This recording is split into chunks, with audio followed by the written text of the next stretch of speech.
लेकिन रुक करते हैं और खबरों का। बीएमडब्ल्यू से टक्कर मारने वाली महिला को अरेस्ट किया गया है। बीएमडब्ल्यू चालक महिला गगनप्रीत को गिरफ्तार किया गया है। बीएमडब्ल्यू से टक्कर की वजह से विदेश मंत्रालय में कार्यरत अधिकारी की मौत हुई थी, जिसके बाद अब बीएमडब्ल्यू चला रही महिला को गिरफ्तार कर लिया गया है।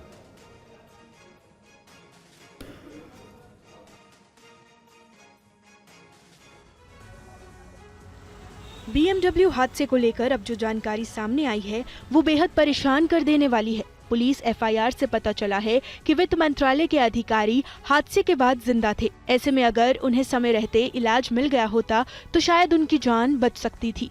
एफआईआर से ये भी पता चला है कि मृतक नवजोत सिंह की पत्नी अभियुक्त महिला से पास के अस्पताल में ले जाने की लगातार गुजारिश करती रही, लेकिन अभियुक्त महिला ने उनकी एक न सुनी और जानबूझकर नवजोत सिंह को अपने जानकार के अस्पताल में लेकर गई, जो हादसे वाली जगह से करीब 19 किलोमीटर दूर था। पीड़ित परिवार का आरोप है कि इसी वजह से नवजोत सिंह को समय पर इलाज नहीं मिल पाया। एफआईआर में ये भी लिखा है कि बीएमडब्ल्यू चालक महिला कार को काफी तेज रफ्तार में चला रही थी। अचानक महिला ने गाड़ी से कंट्रोल खो दिया और कार से सीधे बाइक को टक्कर मार दी। नवजोत सिंह की घायल पत्नी का आरोप है कि नजदीकी अस्पताल में ले जाने की बजाय जीटीबी नगर के एक छोटे से अस्पताल में उन्हें भर्ती कराया गया। और दिल्ली बीएमडब्ल्यू हादसे की मेडिकल रिपोर्ट पर पीड़ित परिवार ने सवाल उठाए हैं। साथ ही पुलिस ने भी केस से जुड़ी एफआईआर में नई धाराएं जोड़ दी हैं। 60 सेकंड में ये रिपोर्ट देखिए।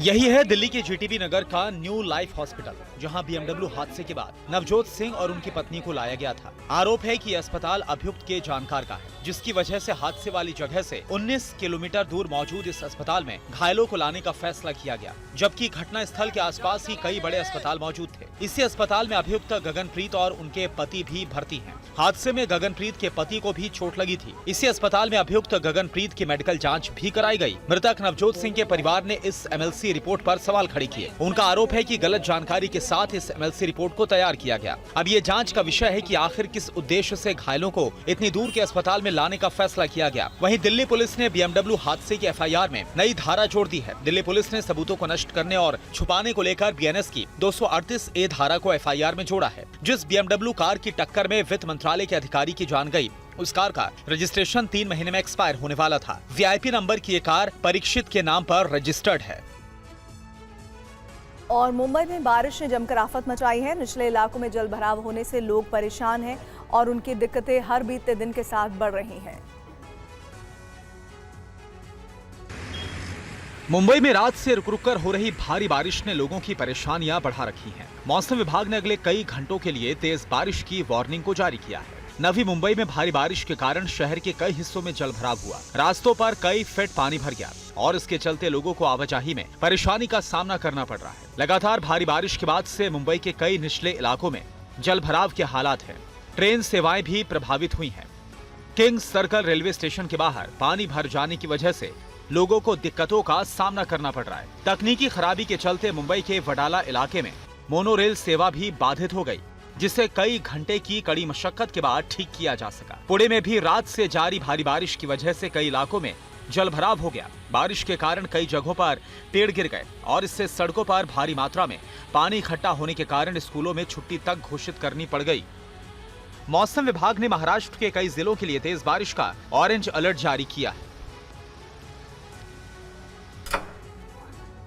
और महाराष्ट्र के पुणे में मूसलाधार बारिश के बाद ऐसे हालात बिगड़े कि एनडीआरएफ के जवानों को मदद के लिए बुलाया गया। तस्वीरें पुणे के थेऊर इलाके की हैं, जहां मूसलाधार बारिश के बाद शहर पानी पानी हो गया। थेऊर इलाके में जहां नजर आप घुमाएंगे आपको पानी ही पानी नजर आएगा। थेऊर के साथ साथ पुणे के धैरी और इंदापुर में कई घरों में तेजी से पानी घुसने लगा। रिहायशी इलाकों में बाढ़ जैसे हालात बन गए। निचले इलाकों के करीब 50 घरों के अंदर कई फीट पानी भर गया। हालात बेकाबू होने पर प्रशासन से मदद की गुहार लगाई गई। तब एनडीआरएफ की टीम मौके पर पहुंची। बाढ़ में फंसे लोगों को बड़ी मुश्किल से बाहर निकाला जा सका। बताया जा रहा है कि घंटों चले ऑपरेशन के जरिए करीब 60 लोगों को रेस्क्यू किया गया। मुंबई के अलावा महाराष्ट्र के जिन दूसरे इलाकों में भारी बारिश की संभावना जताई गई थी, उसमें पुणे भी शामिल था। बारिश के समय तेज रफ्तार से हवाएं भी चलती रहीं, जिसके चलते दिक्कतें और बढ़ गईं। पुणे के साथ साथ सतारा घाट, बीड, अहमदनगर और लातूर में आज भी बारिश हो रही है। बारिश के अलर्ट के चलते आज पुणे में सभी स्कूलों और कॉलेजों को बंद कर दिया गया था। तेज बारिश का असर ट्रैफिक और पब्लिक ट्रांसपोर्ट पर भी देखने को मिला। रेल सेवा की रफ्तार भी धीमी पड़ गई। महाराष्ट्र के बीड जिले में बाढ़ का कहर देखा जा रहा है। सेना और रेस्क्यू टीमें इलाके में हेलीकॉप्टर के जरिए रेस्क्यू ऑपरेशन चला रही हैं।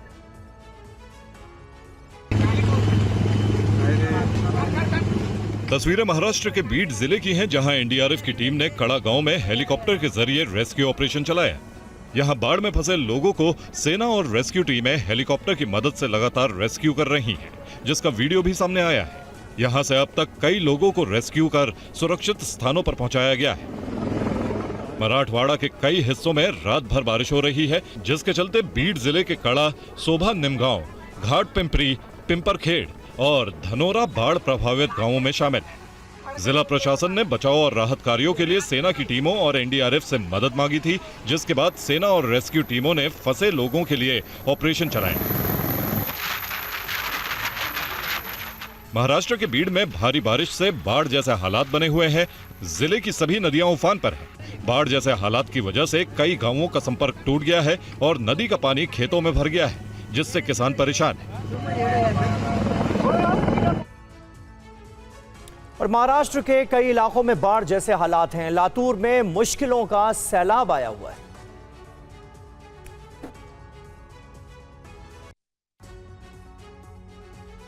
जमीन पर सैलाब है, हर तरफ समंदर जैसा नजारा दिख रहा है। तबाही के निशान बिखरे पड़े हैं। तस्वीरें महाराष्ट्र के लातूर की हैं, जहां पिछले 2 दिन से जारी मूसलाधार बारिश ने जनजीवन अस्त व्यस्त कर दिया है। ड्रोन से ली गई तस्वीरें लातूर के उजनी गांव के हालात को बयां कर रही हैं। चारों तरफ खेत पानी में डूबे दिख रहे हैं। सैकड़ों गांवों में घरों में भी बारिश का पानी घुस गया है, जिससे ग्रामीणों को सुरक्षित जगहों पर पहुंचाया जा रहा है।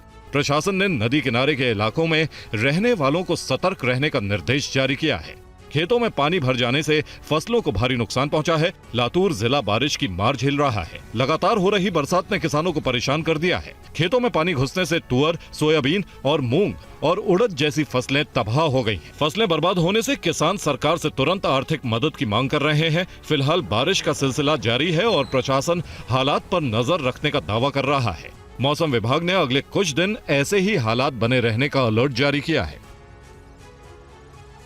कांग्रेस नेता राहुल गांधी पंजाब के दौरे पर हैं, जहां वो बाढ़ प्रभावित इलाकों का दौरा कर रहे हैं। सैलाब के कहर से पंजाब कराह रहा है। इस बीच हालात का जायजा लेने कांग्रेस नेता राहुल गांधी पंजाब पहुंचे हैं और बाढ़ प्रभावित इलाकों का भी दौरा कर रहे हैं। सबसे पहले राहुल गांधी अमृतसर पहुंचे, जहां उन्होंने सबसे पहले गुरुद्वारे में मत्था टेका, अरदास की, संगत से मुलाकात की और स्थानीय लोगों से हालचाल जाना। इसके बाद राहुल गांधी गुरदासपुर के गाँव गुरचक पहुँचे और लोगों से बातचीत की। इसके बाद वो उस जगह पर पहुँचे जहाँ बांध टूटने से खेत और घर जलमग्न हो गए थे। फिर ट्रैक्टर पर सवार होकर आधा किलोमीटर दूर खड़ी अपनी गाड़ी तक पहुंचे। इस दौरान उनके साथ पंजाब कांग्रेस के अध्यक्ष अमरिंदर सिंह राजा वड़िंग और विधानसभा में विपक्ष के नेता प्रताप सिंह बाजवा भी मौजूद रहे। दरअसल पंजाब में बाढ़ से 23 जिलों के 2097 गांव प्रभावित हुए हैं और 15 जिलों में 52 लोगों की मौत हो चुकी है। इससे पहले पीएम नरेंद्र मोदी ने पंजाब का दौरा किया था। उन्होंने हालात को देखते हुए पंजाब को 1600 करोड़ रुपए देने का ऐलान किया था।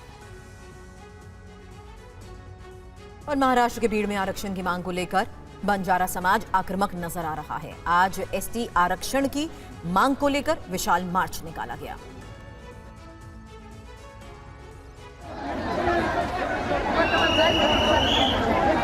आरक्षण की मांग को लेकर भीड़ में बंजारा समाज आक्रामक हो गया है। बंजारा समाज ने आरक्षण की मांग को लेकर एक विशाल मार्च निकाला है। हैदराबाद गेजेटियर द्वारा जारी जीआर को तुरंत लागू करने की मांग की गई है।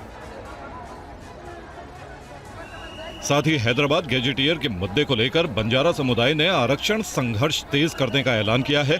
एसटी वर्ग में आरक्षण की मांग करते हुए समुदाय ने बीड जिलाधिकारी कार्यालय पर विशाल मोर्चा निकाला।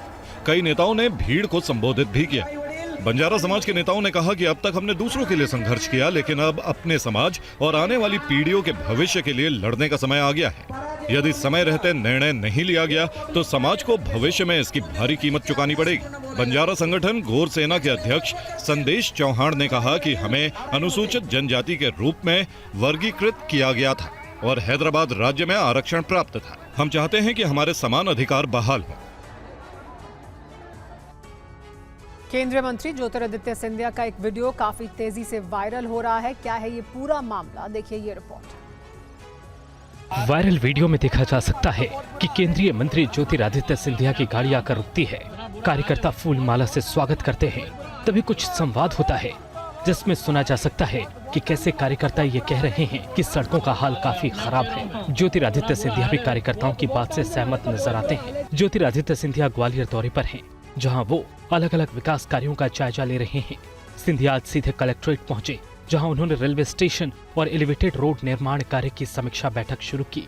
इस बैठक में राज्य सरकार के कई बड़े चेहरे मौजूद रहे। और पटना की सड़कों पर आज फिर जमकर हंगामा हुआ। दरोगा भर्ती को लेकर अभ्यर्थियों ने प्रदर्शन किया। इस दौरान गांधी मैदान से डाक बंगला तक जाम लगा रहा। बिहार में पुलिस भर्ती को लेकर प्रदर्शन कर रहे अभ्यर्थियों पर पुलिस ने लाठीचार्ज किया। अभ्यर्थी पटना कॉलेज से हाथ में तिरंगा लेकर सीएम हाउस का घेराव करने के लिए निकले थे।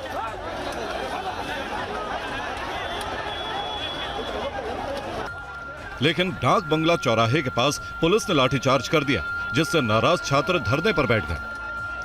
हमारी मांगे पूरी नहीं की जा रही है और यहाँ पे लाठी चार्ज किया जा रहा है प्रशासनों के द्वारा। क्या मांग कर रहे हैं? पुलिस लाठी चला रही है। लाठी खाने के लिए हम तो तैयार हैं। अभ्यर्थी कट ऑफ और आंसर शीट और बिहार दरोगा का नोटिफिकेशन जारी करने की मांग कर रहे हैं। आंसर की कट ऑफ हमें और carbon copy question booklet BPSSC और सीएसबीसी को जारी करना होगा। बिहार दरोगा का नोटिफिकेशन चुनाव से पहले देना होगा। जैसे कि 2023 से अभी तक दरोगा की वैकेंसी एक बार भी नहीं आई गई है, वैसे हर तक दरोगा की वैकेंसी आई जाए सर। अभ्यर्थियों की मांग है कि आचार संहिता लागू होने से पहले भर्ती प्रक्रिया शुरू कर दी जाए। पटना में आज बीजेपी दफ्तर के सामने 112 चालक दल के सदस्यों ने अपनी 5 सूत्रीय मांगों को लेकर प्रदर्शन किया। देखिए संवाददाता आकाश वत्स की ग्राउंड रिपोर्ट। 112 चालक दल के सदस्य पटना में फिर से सड़क पर हैं और इस बार उन्होंने जो जगह चुना है वो जगह है बीजेपी दफ्तर के ठीक सामने। उनकी अपनी कुछ मांगे हैं, हाथों में तिरंगा है और सैकड़ों की संख्या में ये सब यहाँ प्रदर्शन करने आए हैं। अपनी मांग को मनवाना चाहते हैं, लगातार कोशिश कर रहे हैं सरकार से कि वो मांग मानी जाए। और जब वो मांग नहीं मानी जा रही थी तब वो आज बिहार बीजेपी दफ्तर के ठीक सामने पहुंचे हैं और इससे पहले उन्होंने एक मार्च निकाला और लगातार नारे लगा रहे हैं कि बिहार सरकार होश में आओ, बिहार सरकार होश में आओ। क्या मांग है आप लोगों की? मांग है कि लाइफ इंश्योरेंस होना चाहिए। पुलिस के संग में रहते हैं, कभी भी हादसा हो सकता है, उनको इंश्योरेंस मिलेगा, हमको नहीं मिलेगा। मरेंगे तो उसी के साथ में मरेंगे। तो चालक है। क्या है आप लोगों की क्या मांगे है? सर हमारी मांगे है सर, समान काम के समान वेतन, पहली मांग। राज्यकर्मी का दर्जा मिलना चाहिए सर। और हमारे 16 जवान शहीद हो गए, 16 जवान शहीद हो गए सर, उनको सम्मान नहीं मिला सर, यानी ₹2 भी नहीं मिला। वक्फ पर सुप्रीम कोर्ट के आदेश पर एआईएमआईएम प्रमुख असदुद्दीन ओवैसी ने कहा कि ये अंतरिम आदेश है। हम चाहते हैं कि सुप्रीम कोर्ट जल्दी पूरे अधिनियम पर अंतिम फैसला दे और उसकी सुनवाई शुरू हो। मेरी राय में, मेरी पार्टी की राय में यह है कि ये जो इंटरिम ऑर्डर आया है, इससे जो कानून मोदी सरकार ने बनाया है, मोदी गवर्नमेंट ने बनाया है, एनडीए ने बनाया है, इससे वक्फ प्रॉपर्टीज का तहफ्फुज नहीं होगा, प्रोटेक्शन नहीं होगा। ऑनरेबल सुप्रीम कोर्ट ने ये कहा है कि 5 साल का जो एक्ट में था कि उसको 5 साल मुसलमानों ने दिखाना पड़ेगा, वो कंप्लीट स्टे नहीं है। ऑनरेबल सुप्रीम कोर्ट ने ये कहा है कि रूल्स को अगर फ्रेम कर देते हैं तो फिर वो लागू हो जाएगा, रूल्स बना देंगे। हमारा शुरू से बोलना यह है कि किसी भी धर्म में कोई भी शख्स अपने धर्म को या किसी और के धर्म को जब देता है तो यह कानून नहीं है। वक्फ कानून की वैधता को चुनौती देने वाली याचिका पर सुप्रीम कोर्ट ने फैसला सुना दिया है और कानून के कुछ प्रावधानों पर रोक लगा दी है। इस मुद्दे पर मध्य प्रदेश सरकार में मंत्री विश्वास सारंग से TV9 भारतवर्ष संवाददाता शुभम गुप्ता ने खास बातचीत की है। देखिए। सर, कई लोग इसमें पहुंचे थे देश भर से और उसके बाद सुप्रीम कोर्ट ने इस पूरे मामले पर सुनवाई की। जो मूल चीज़ निकल कर आई है शुरुआत में कि इस कानून पर रोक लगाने से तो फिलहाल इनकार कर रहा है। अच्छी बात है। देखिए, वैसे भी केंद्र सरकार ने जो वक्फ संशोधन कानून बनाने का निर्णय लिया था वो इसी मंशा के साथ लिया था कि वक्फ संपत्तियों का सदुपयोग हो। हम देख रहे हैं कि सालों से वक्फ के जो अवधारणा थी उसके विपरीत जाकर इन संपत्तियों का उपयोग होता था। यदि आप वक्फ का कॉन्सेप्ट देखें तो वो गरीब बच्चे जिनके माता पिता नहीं है उनकी तालीम, उनकी शिक्षा के लिए इसका उपयोग होना था। गरीब परिवारों को आर्थिक सहायता देने के लिए इसका उपयोग होना था। इसके विपरीत चंद मुस्लिम नेताओं ने अपने ऐशो आराम के लिए इन संपत्तियों पर बेजा कब्जा किया था और ठीक विपरीत जहां गरीब बच्चों को इसका लाभ मिलना था तो इनके बच्चों को लाभ मिल रहा था। इनके बच्चे लंदन और अमेरिका में पढ़ रहे थे इस संपत्ति के पैसों से। और आइए खबरों में आगे बढ़ते हैं। उर्वशी रौतेला और मिमी चक्रवर्ती ऑनलाइन सट्टेबाजी ऐप मामले में बुरी तरह फंस गई हैं। ईडी ने अपनी जांच का दायरा बढ़ाते हुए आज मिमी चक्रवर्ती से पूछताछ की।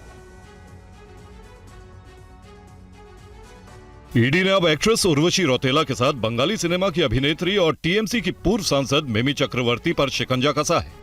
ईडी ने दोनों को 1xBet सट्टेबाजी मामले में तलब किया है। जहां उर्वशी को 16 सितंबर को दिल्ली स्थित ईडी के दफ्तर में पेश होना है, वहीं मिमी को इस मामले में आज पूछताछ के लिए बुलाया गया। उर्वशी पहले से ईडी की इस जांच के दायरे में शामिल थी, पर अब इसे और बढ़ा दिया गया है। उर्वशी रौतेला और मिमी चक्रवर्ती को 1xBet ऐप मामले में ईडी के दफ्तर में पेश होने के लिए कहा गया है। इस मामले में अभी तक कई हाई प्रोफाइल हस्तियों से पूछताछ हो चुकी है, जिनमें पूर्व क्रिकेटर सुरेश रैना और शिखर धवन भी शामिल हैं। अब उर्वशी रौतेला और मिमी चक्रवर्ती के खिलाफ भी जांच तेज हो गई है। ईडी ये जांच करने में लगी है कि बैटिंग ऐप भारतीय कानून को ताक पर रखकर कैसे सेलिब्रिटीज और खिलाड़ियों के जरिए इस बैटिंग ऐप को प्रमोट किया। आरोप है कि 1xBet भारत में ऑनलाइन सट्टेबाजी को तो बढ़ावा दे ही रहा है, साथ ही इसके जरिए मनी लॉन्ड्रिंग भी की जा रही है। और उत्तराखंड में नैनीताल के मॉल रोड में अचानक से बड़ी दरार पड़ गई है। सड़क का बहुत बड़ा हिस्सा बीच से फट गया है। नैनीताल के मॉल रोड पर मंडराया है खतरा। कितना बड़ा है, कितना गंभीर है, इस रिपोर्ट में देखिए। 15 मीटर लंबी दरारें, सड़क के बीच में खतरनाक निशान। खतरे में नैनीताल का खूबसूरत मॉल रोड। 5 साल पहले झील में समा गया था बड़ा हिस्सा। दरअसल नैनीताल के मलिताल इलाके में लोअर मॉल रोड में करीब 15 मीटर लंबी दरारें देखी गईं। बैंक के सामने सड़क का एक हिस्सा करीब 8 इंच नीचे धंस गया, जिससे एक 2 व्हीलर राइडर गिर पड़ा। प्रशासन ने तुरंत कार्रवाई करते हुए इस रूट को ट्रैफिक के लिए बंद कर दिया है। स्थानीय लोगों ने बताया कि सड़क धंसने के बाद ट्रैफिक में अफरा तफरी मच गई और एक बाइक सवार इसकी चपेट में आ गया। प्रशासन ने फिलहाल ऊपरी मॉल रोड को वैकल्पिक मार्ग के रूप में इस्तेमाल करने की सलाह दी है। लेकिन सवाल यह है कि क्या नैनीताल की इस समस्या का कोई स्थायी समाधान निकलेगा या हर मानसून में ये संकट दोहराया जाएगा, क्योंकि ये पहली बार नहीं है जब मॉल रोड पर ऐसा खतरा मंडरा रहा है। 18 अगस्त 2018 को इसी इलाके का एक हिस्सा टूटकर नैनी झील में समा गया था। तब से लेकर अब तक कई बार इस रास्ते पर दरारें देखी गई, लेकिन लोक निर्माण विभाग ने सिर्फ रेत, सीमेंट और डामर से मरम्मत की, लीपापोती करने के सिवाय कुछ नहीं किया। सुप्रीम कोर्ट की 4 सदस्यीय एसआईटी से वनतारा को क्लीन चिट मिल गई है। एसआईटी ने कहा कि वनतारा में नियमों का पालन हो रहा है। हालांकि अभी सुप्रीम कोर्ट का फैसला आना बाकी है। जामनगर के वनतारा वन्य जीव केंद्र को सुप्रीम कोर्ट से बड़ी राहत मिली है। वनतारा पर एसआईटी की जांच रिपोर्ट पर सुप्रीम कोर्ट ने संतुष्टि जताई है।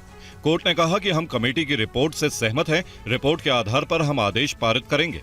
वनतारा के वकील हरीश साल्वे ने कोर्ट से कहा कि रिपोर्ट सार्वजनिक नहीं की जानी चाहिए, नहीं तो न्यूयॉर्क टाइम्स जैसा अखबार रिपोर्ट का कुछ खास हिस्सा छापकर नैरेटिव गढ़ेंगे। इस पर सुप्रीम कोर्ट ने कहा कि रिपोर्ट सार्वजनिक नहीं होगी। कोर्ट किसी को और आरोप लगाने की इजाजत नहीं देगी। सुप्रीम कोर्ट की बेंच ने एसआईटी की रिपोर्ट को ओवरव्यू करने के बाद कहा कि वनतारा में पूरी तरह से कानूनों का पालन हो रहा है, इसे बदनाम न करें। सुप्रीम कोर्ट की बेंच ने शुक्रवार को जमा की गई इस रिपोर्ट को रिकॉर्ड पर लिया और सोमवार को इसका अध्ययन किया। इससे पहले सुप्रीम कोर्ट ने 25 अगस्त को वनतारा के खिलाफ कथित अनियमितताओं की जांच के लिए एक 4 सदस्यीय एसआईटी का गठन किया था। यह एसआईटी की जांच 2 जनहित याचिकाओं के आधार पर शुरू की गई थी।